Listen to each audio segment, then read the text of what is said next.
What's up, what's up? Welcome to the video. So 2019 season went by real quick. I didn't do a lot of videos over the season because I fairly kept things similar. Same 4-4-2 formation, strengthen the team. I'll go over what I did. Um, so I'm just going to do a season review, show you how the whole season went. So you can see from the picture, you might have a bit of an idea of some of the things that we won. So let's have a look at the new arrivals this year. Who do we have come in? So Mykolo Matvienko, first of all, Ukrainian legend. He's 34 years old. Great left back, so his stats are declining, but of course I play him in the wingback position. He's been amazing. He's actually, you can see he's got 13 assists, 2 goals, 7.5 average rating, so he did very good. Obviously professional personality, which helps, but really happy with the way that he played, and he's also tutoring some of my young guys, so that was a good loan, paying 47k for him, which is quite a lot in the Ukrainian league. Grigory Barilyak, so I got this guy after the mid-season break, mainly for his pace. I mean, is he worth 12? I paid 11 mil for him, but is he worth that much? Probably not, but I've got the money, and I wanted a pacey Ukrainian player that I could use. And yeah, so that's him. He's been doing alright. So in 11 appearances, 6 goals, 7 assists, not too bad. Nicolas Pintado got this guy after the mid-season break as well. So wonder kid, Uruguayan wonder kid that I found. So there was 2 centre backs that I was juggling between. There was someone else who was a bit more aerially dominant than him, but then I looked at him and I said, look, he's got 18 passing, good decision making, pretty decent physicals over there, fairly quick, and I don't really have a solid ball playing defender, so let's get him on board, and let's see how we go. So I bought him for 8.75 mil, which is not bad. Ihor Kohut, got this guy as a backup. I don't think he's played once. I know he had 1 appearance, but he was just more of a backup than a starter, just in case people got injured. Andrea Carboni as well, so got him for free, start of the season. You can see he's got pretty decent stats all around, solid centre back, has played pretty well, good jumping reach, but a little bit short on his height, but good anticipation, good concentration, good mentals there. Leandro Olivia, so got him for 4.5 mil. I mean, I looked at those stats and I'm like, this guy's a solid box-to-box player, good all around physically, great determination, and I got him for 4.5 mil, which is fairly cheap.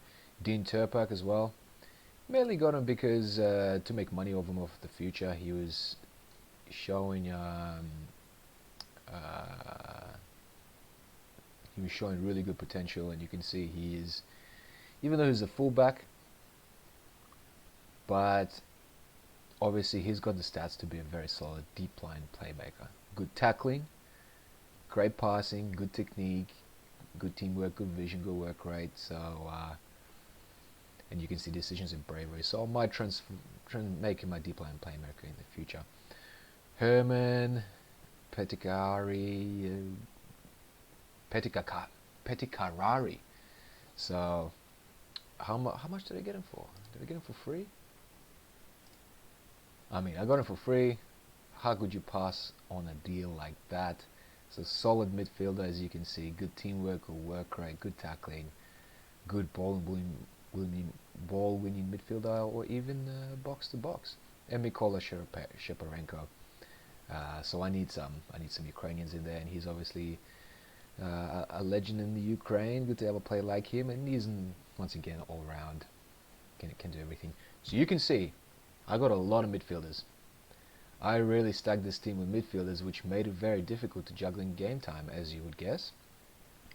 But I guess for some of these guys, they just came in at such a good deal that I can make a really solid profit on them.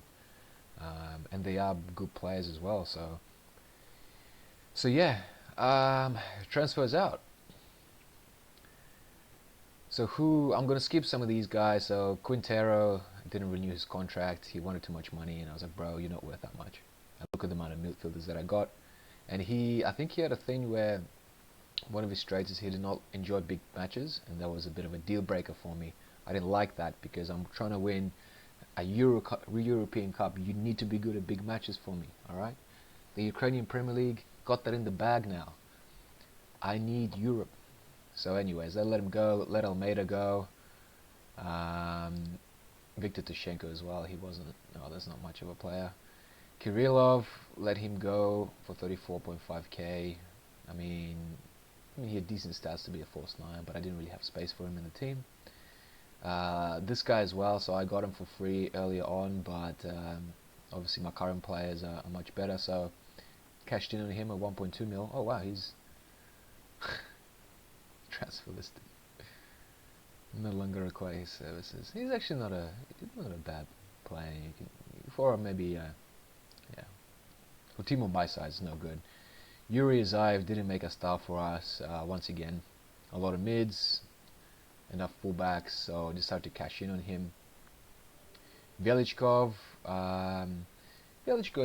has decent stats, but once again I think the current players that I have are a bit more stronger, and he wasn't really developing any further, so decided to let him go. But good jumping reach, he's tall, can finish. I mean, he could have done the job on my team, but I just selected to let him go. And then I got a deal for Dio Monday, where Sheffield United came in. Sheffield United came in 13.5 million, and I was like, how much did I pay for this? I put 1.4 mil, and it was a good deal.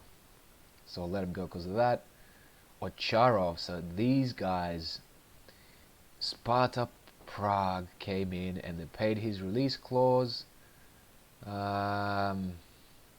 Made his release clause, and I would have liked to keep him. I mean, he was a beast in the air. He scored so many goals in the air. But hey, 15.25 million, not bad for a homegrown player. And I mean, is he worth that much? I wouldn't pay 15.25 million. But anyways, he's gone. And Dmitry Akipov, like, I mean, he wasn't happy. He wanted a new contract. He thought he was all fancy on that. And I was like, you know what, man? I got this Ukrainian guy from Shakhtar. He'll take your position. I'll just cash in on this fella. So 5.75 mil from Dynamo Moscow. So that's the people that we had out. So how did we go in the league? You can see we're the champions.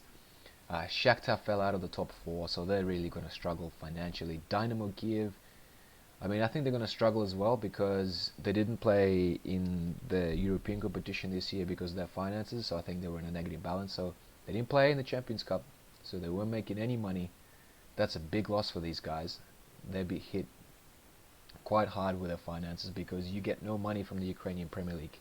There's no prize money, all you get is attendance. You know, a little bit of, if you win the Ukrainian Cup, you get a bit, but it's just attendance, so you're practically making no money. So these guys will be in trouble, I believe, next year. They'll have to sell off their players, and you can see I mean, they almost lost out to Zorya when it comes to second place, so they were not convincingly in second, and I mean, it was pretty comfortable for when I won the league.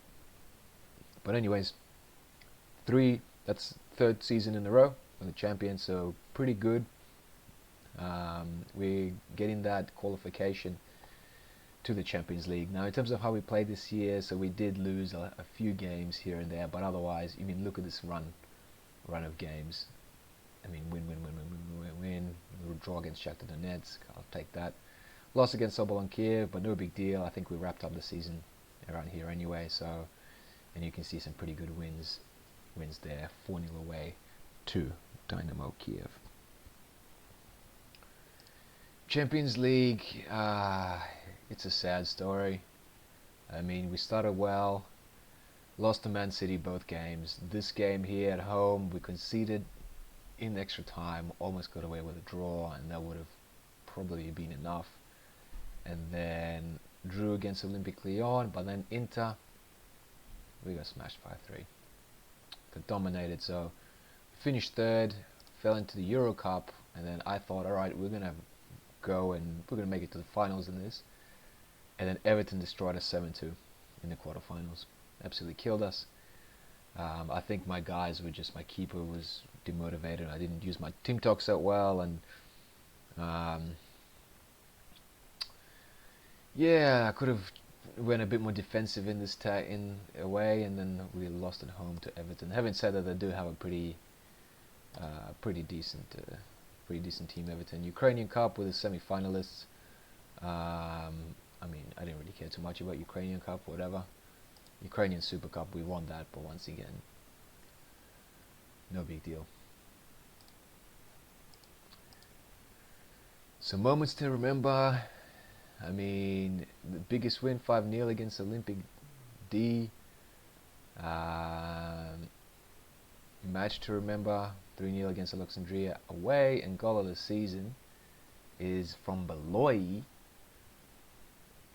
when he scores a free kick. So let's have a look at this goal.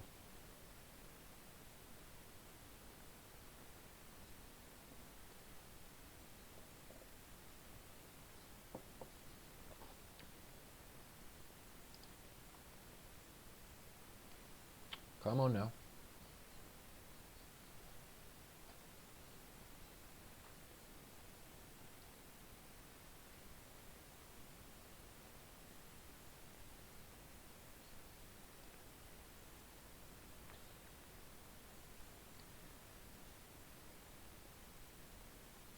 There's Beloy. Hillman, great finish by Hillman.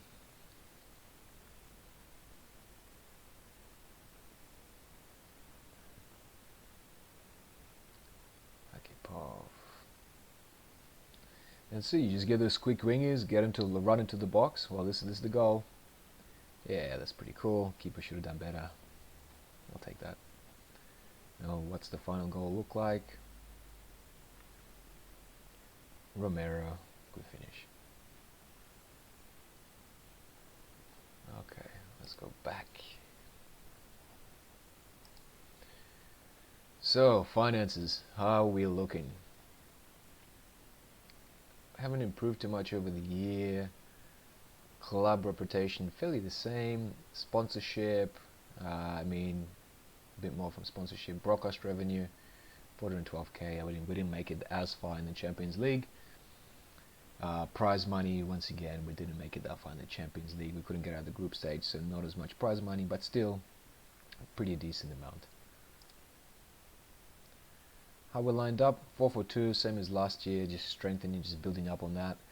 We had a bit of a mixture of maybe a ball-winning midfield and a box-to-box, or then a deep-line playmaker. Yeah, so I didn't really play with a deep-line playmaker too much this year. It was mainly 2 box-to-box, typical English 90s style, or box-to-box and a ball-winning midfielder. And that's how we did it. And I mean, player awards, Matvienko player of the season, Sunny of the season, goal of the season, top scorer, 21 goals, Kujwayo again killing it. Last season he was a beast, but this season he had to share the goals with others. How are we looking for? Record breakers, most goals, Andy Hillman for. And Tsume, 18 clean sheets, 7 player of the match awards from Matvienko. So at 34 years old, he's a beast, and highest transfer fee paid, and we made 15.25 mils. So we're champions again, Ukrainian Premier League, Ukrainian Super Cup, and I mean, decent season, but wanted to do better in Europe. And I mean, that is the goal now. We've 3 times in a row won the Ukrainian Premier League, but can we get a European trophy, whether it's a Euro Cup or a Champions League?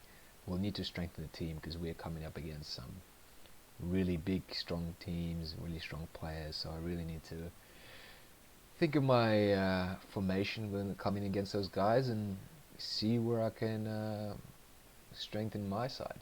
Alrighty. Catch y'all in the next season.